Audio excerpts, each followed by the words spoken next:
Olá, pessoal, muito boa noite. Eu sou Rômulo Cassi e eu estou de volta para essa sétima aula do minicurso de Introdução ao Estudo do Direito, junto dos queridos Thaís Rochica e Ricardo Krug. Nas últimas aulas, a gente avançou mais especificamente sobre a parcela técnica do direito, sem ignorar aquela compreensão mais ampla, científica do direito. A gente mergulhou um pouco sobre a compreensão das técnicas normativas modernas, aquela tecnologia do direito.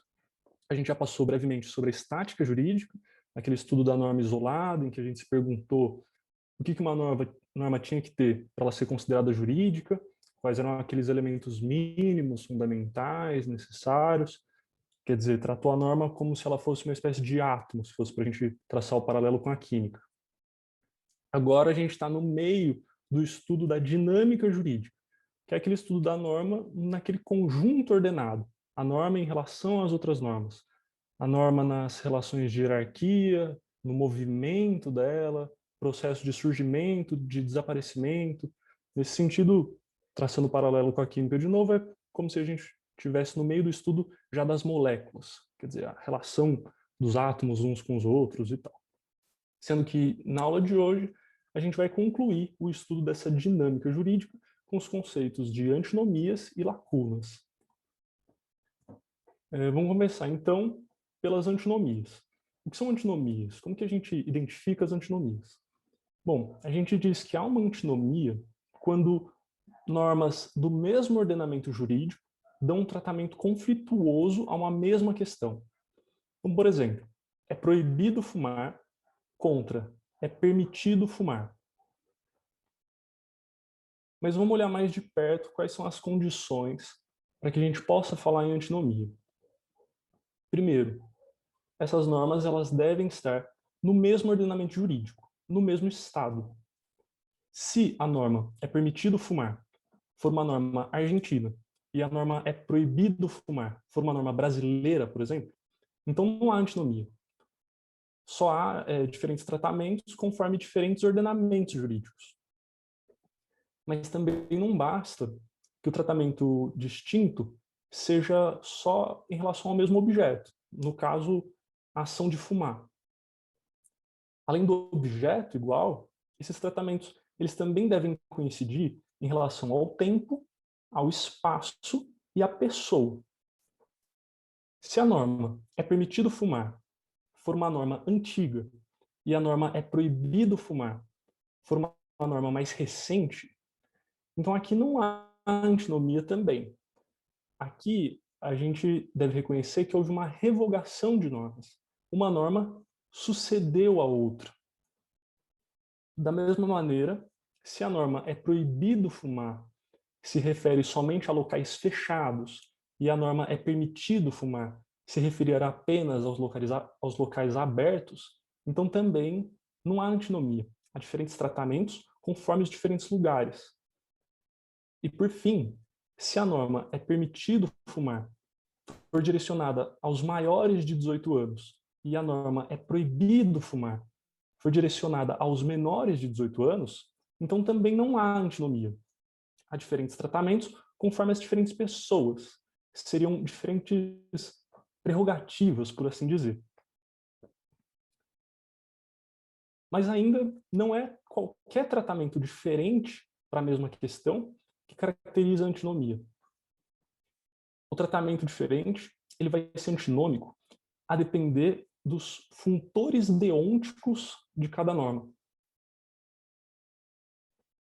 Existem, fundamentalmente, 4 funtores deônticos. Obrigar a fazer, proibir fazer, permitir fazer e permitir não fazer. A gente pode relacionar cada um desses funtores deônticos de 2 em 2. E, a partir dessas relações de 2 em 2, a gente pode ver qual dessas relações são antinômicas e quais não são. Para quem gosta de lógica formal, essa parte aqui é um prato cheio. Das possíveis relações entre os funtores deônticos, 3 tipos são antinômicas. A primeira relação antinômica, dita de contrariedade, ela acontece quando, ao mesmo tempo, uma norma obriga a fazer, enquanto a outra proíbe fazer. Por exemplo, você deve fumar contra você não deve fumar. Essa é a antinomia mais nítida, mais óbvia.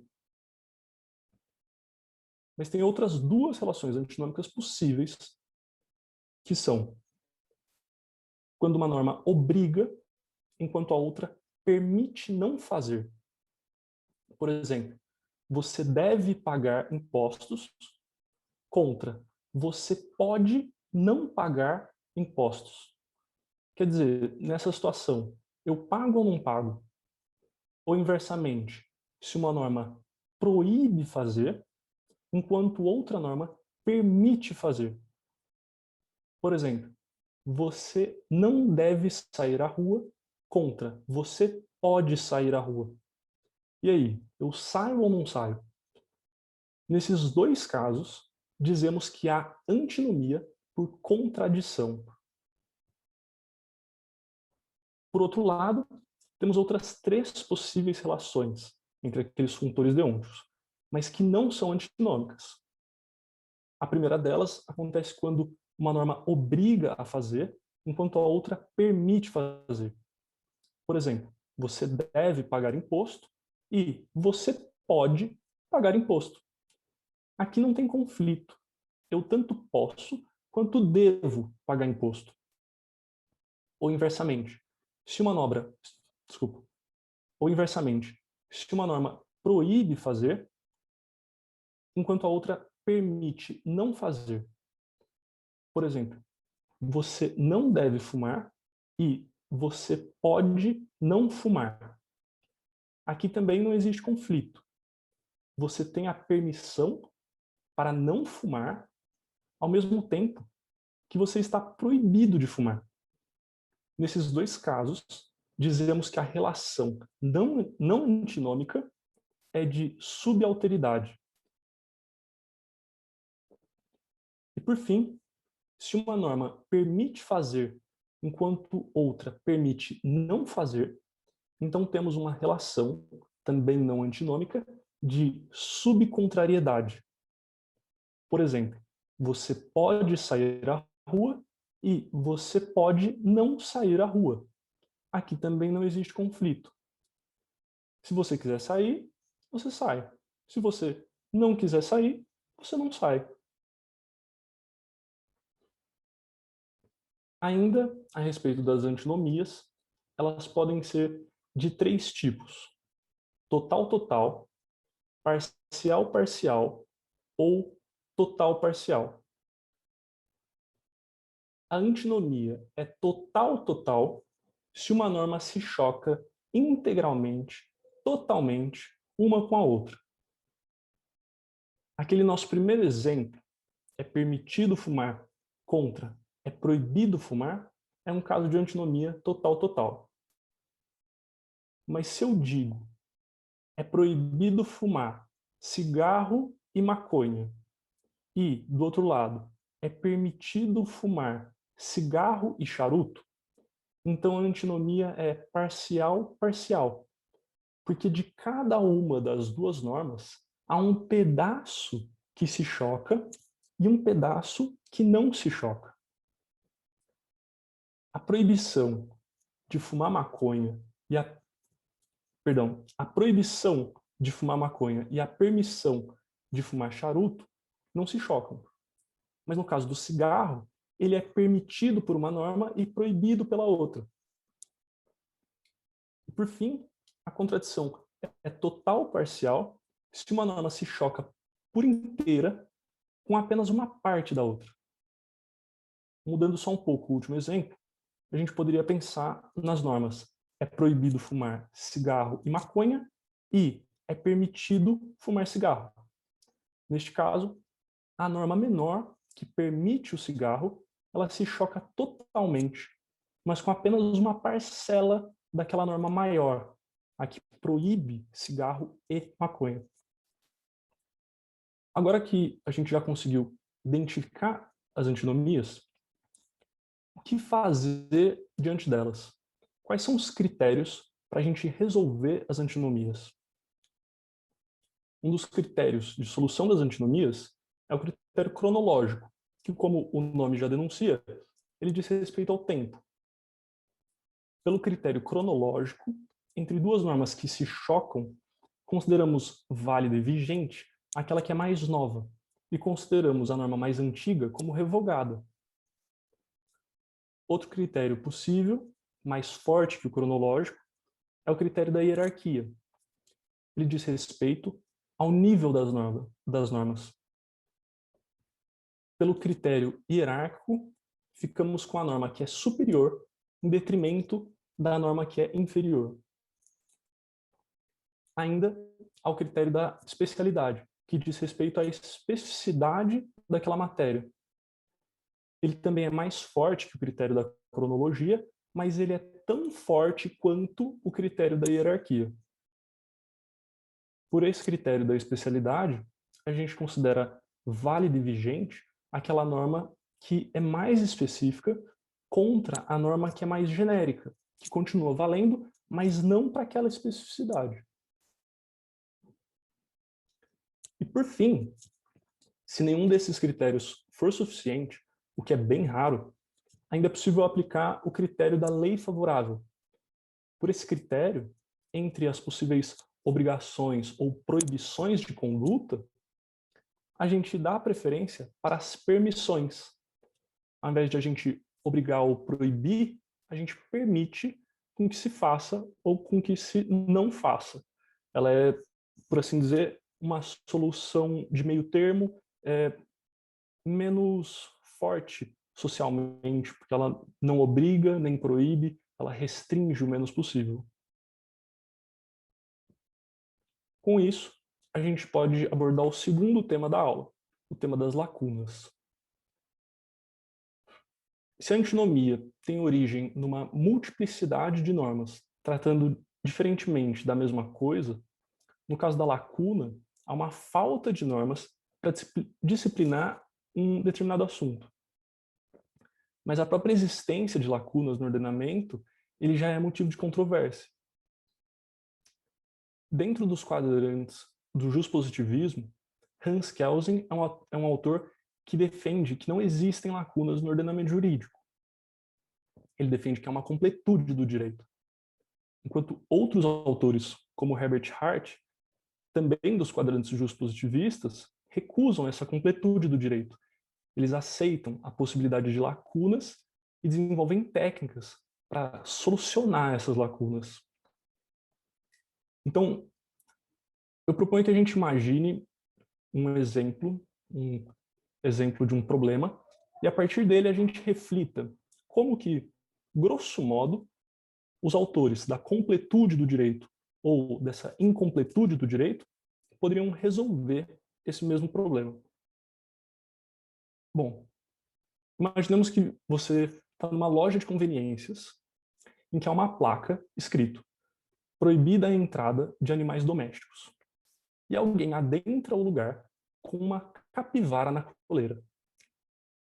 Aplicando a lógica do Kelsen, a gente poderia pensar o seguinte: de acordo com a regra da legalidade, as pessoas podem fazer tudo, exceto aquilo que a lei proíbe, que é diferente do Estado, que não pode fazer nada, exceto aquilo que a lei permite. Pois bem, se a placa, aqui fazendo a função de lei, proíbe que as pessoas entrem com animais domésticos, mas ela não proíbe a entrada com animais silvestres, bom, então, logo, não há lacuna e a conduta é permitida. Simples assim.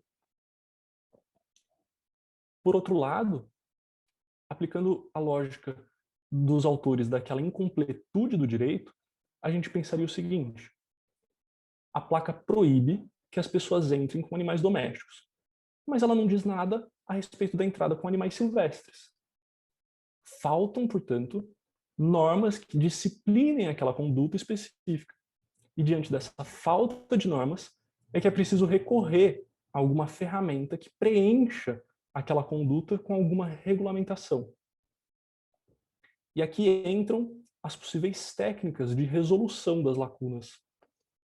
dentre uma miríade de classificações possíveis e critérios possíveis, técnicas possíveis de resolução, algumas são a analogia que diz respeito a uma semelhança com outras normas. Então, por exemplo, nesse nosso caso, no restaurante vizinho, existe uma placa escrito proibida a entrada de animais.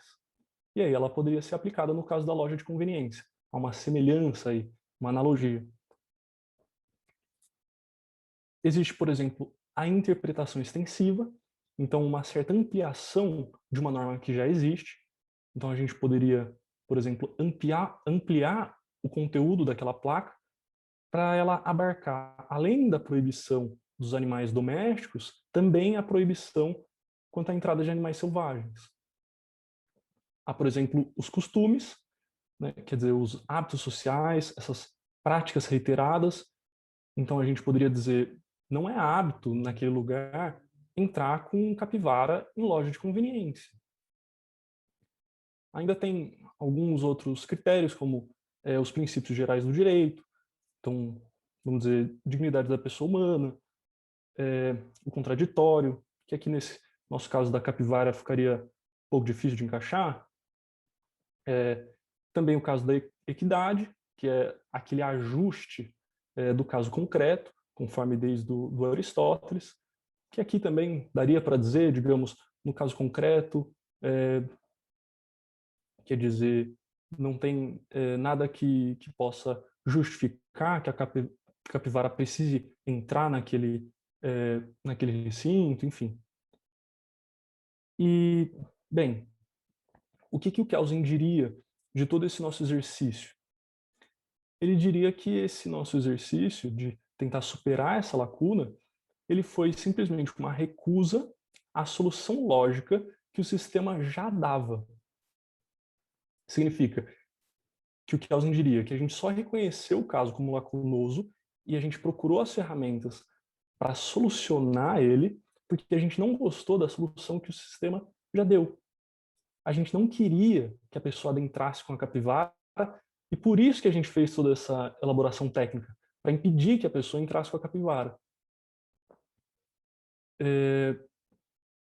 Aqui o interessante, digamos, desses dois conceitos que a gente viu na aula de hoje é compreender, a partir dessa técnica, voltar para a parte científica mais ampla, entender que o ordenamento jurídico, ele realmente busca ser um sistema fechado, coerente, mas nem sempre ele consegue. Por vezes surgem essas normas que se opõem umas às outras dentro do mesmo ordenamento e por vezes surgem esses casos lacunosos, em que a aplicação normativa ela não é cristalina. E aí são necessárias técnicas para resolver essas contradições e, resolvendo essas contradições, conservar todo o edifício, toda essa pirâmide normativa, nos dizeres do Kelsen, e dar uma estabilidade para esse sistema. Também, isso significa que o juiz ele não pode deixar de apreciar e decidir sobre um determinado caso. Se chega na mesa de um juiz um determinado caso em que duas normas conflitem, ele vai ter que, de alguma maneira, decidir por uma ou por outra e aplicar aquele caso concreto. Também, se ele achar que existe uma lacuna, quer dizer, parece que não existe uma lei que se aplica àquele caso, ele também vai ter que usar alguma técnica para decidir. E isso diz respeito a essa técnica que, lembrando lá das aulas anteriores, apesar de ser uma técnica, não é uma técnica neutra. Ela é uma técnica que ela está assentada num determinado modo de produção da vida social. Ela está assentada no capitalismo. Bom, com isso eu concluo essa breve aula de hoje. A bibliografia da aula foram os capítulos 11 e 12 do livro de Introdução ao Estudo do Direito do professor Alisson Mascaro, e eu recomendo também o capítulo 13 do livro Filosofia do Direito do professor Alisson Mascaro, para vocês conseguirem se aprofundar um pouco nisso que a gente passou de maneira um tanto quanto panorâmica. E na aula que vem, a gente já sai dessa dinâmica jurídica e vai para a hermenêutica jurídica e para a decisão jurídica. Então, até semana que vem com o professor Ricardo Krug. Boa noite.